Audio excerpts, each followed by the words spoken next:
Hi, it's KCCK's Culture Crawl.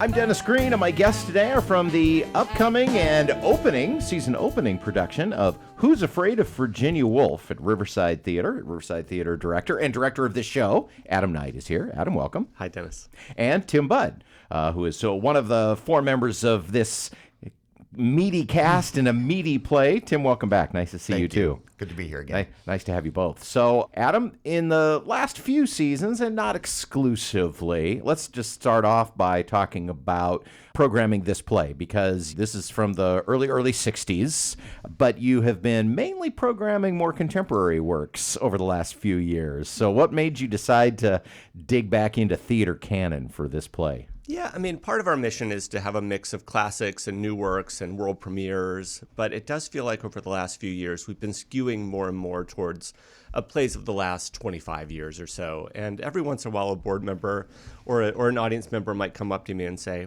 "Can you program a play I've heard of before?"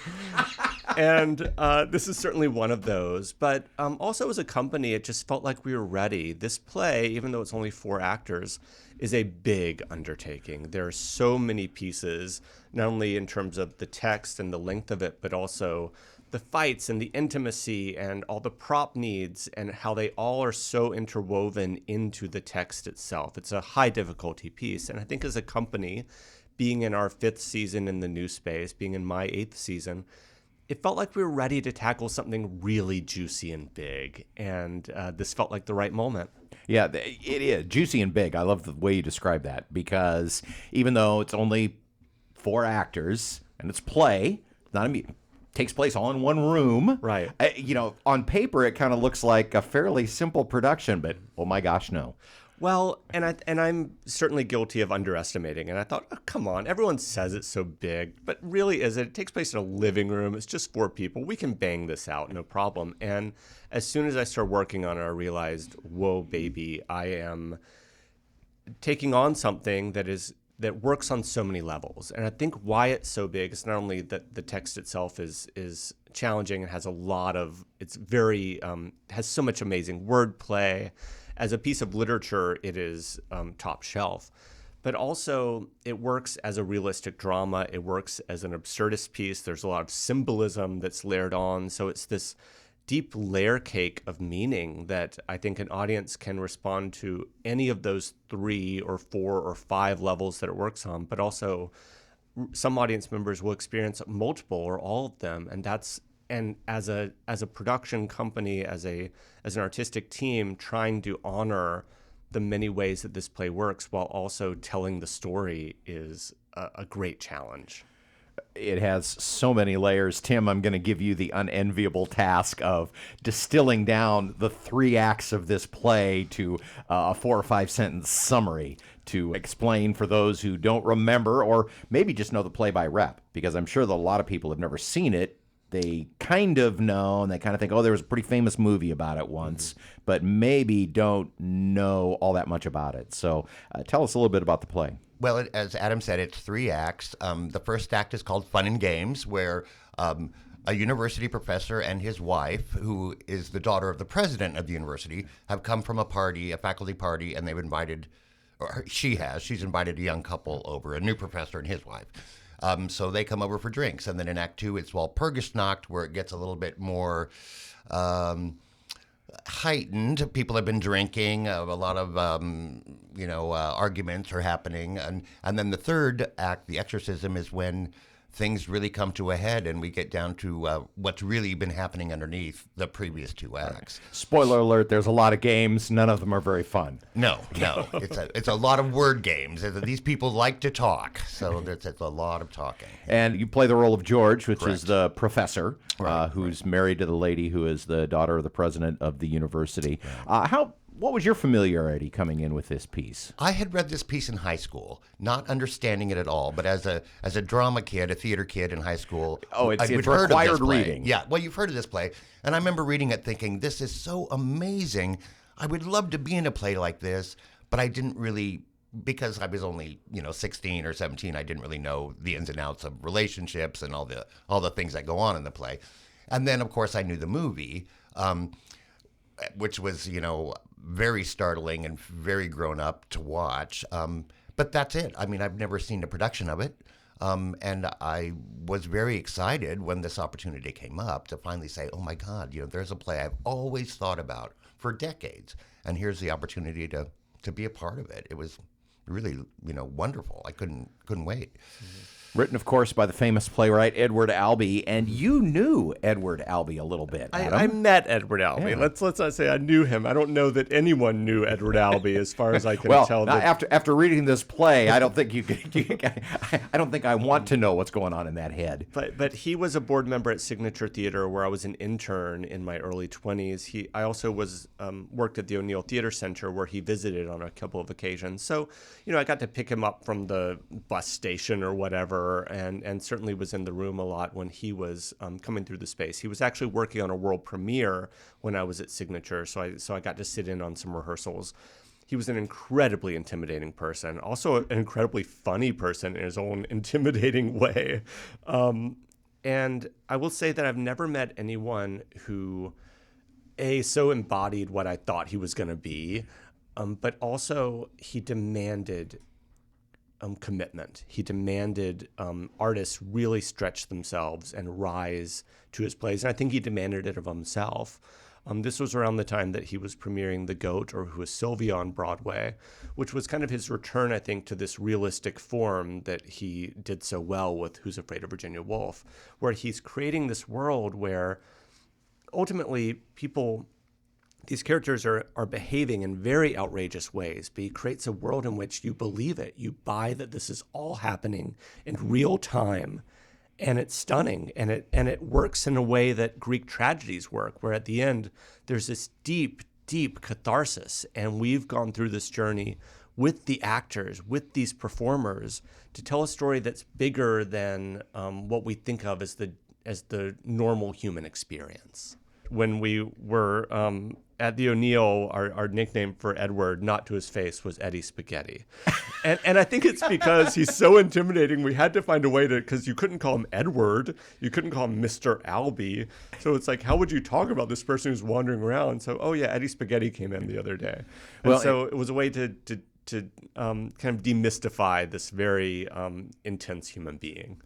In addition to just the deep, deep texture of the words and the setting, there's also things that we have to do now that they wouldn't have had to do when they staged this play in the early 60s, like, an intimacy coordinator. I'm sure there was a fight coordinator, some sort of choreographer, but these are all things that have become a part of the theater experience, adding, more and more layers. And there's a great article about the show, and that you all were involved in the Daily Iowan, and talks specifically about how you broke some of the fight choreography down just literally into discrete movements. I mean, my hand is going to move 1 inch right now. Yeah. I mean, that's the level of detail that you're working with. It is. It makes you realize why new plays are a little easier to do, because they were written by playwrights who were working off Broadway, who were rehearsing plays in small rooms and barely ever having time in the space. And so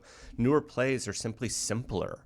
They have fewer props. They don't have all these challenges. Some of them do, but very few. But Edward Albee was working. He came from the off-Broadway world, but he was working in a Broadway context. I think that there's this amazing prop in the play that's a gun that shoots out an umbrella. Spoiler alert!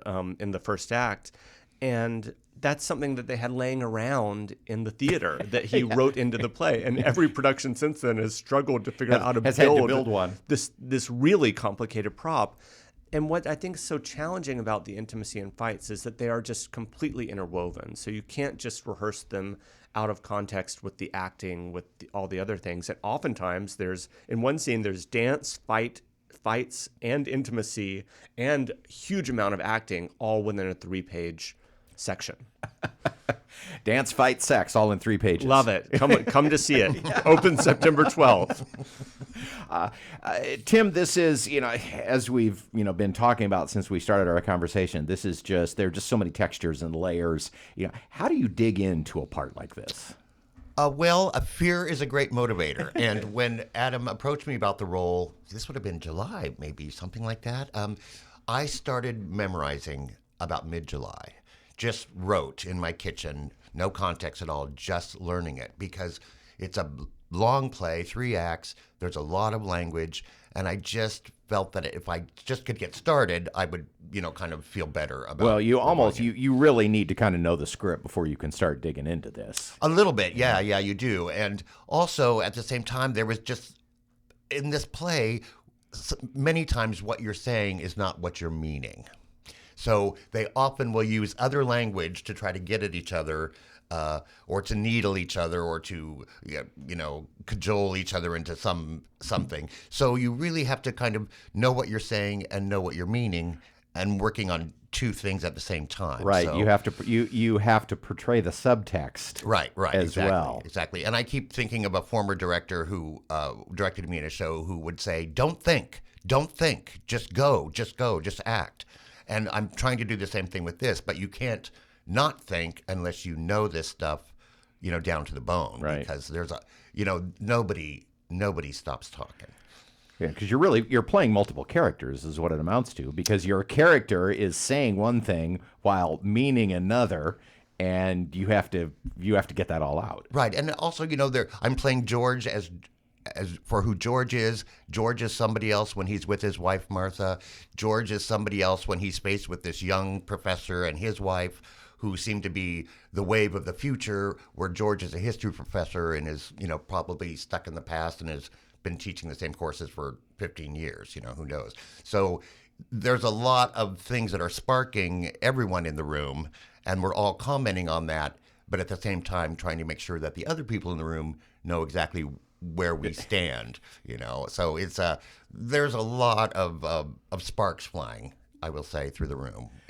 It's one of the things I think that's so brilliant about Albee's text is that he understands that people are multifaceted. We all wear masks. We are different people depending on who we're talking to. And the role that illusion and fantasy plays in our everyday lives without us realizing it. The play is Who's Afraid of Virginia Woolf, opens September 12th and runs through the 28th, Yeah. At Riverside Theatre. This is also a great use of your space. Oh, yeah, we use every inch of it. I'll bet you do, yeah. Yeah. How are you in the round? Are you... So it's proscenium, so we're doing it in a more classical setting. But gosh, I think that we literally use every single inch of that theater, so of that playing space. So and you are up close and personal with watching this entire tragedy go through. It's a very rare chance to see this play in an intimate setting. It's a living room drama, and gosh, you feel like you're a fly on the wall. Well, I appreciate you coming in. Thanks so much for being here. The play is Who's Afraid of Virginia Woolf, and we can get tickets at your website, Adam, which is? riversidetheater.org. All right. Good luck with it, and thank you both. Thanks. Come climb the mountain with us. You can hear The Culture Crawl live on the radio most weekdays at 10:30, on demand at kcck.org/culture, or subscribe using your favorite podcast player. Watch our videos on the KCCK Facebook and YouTube channels. Our producer is Lydia Kilgore. The Culture Crawl theme is composed by Vivian Shanley. I'm Dennis Green, and I'll talk to you later.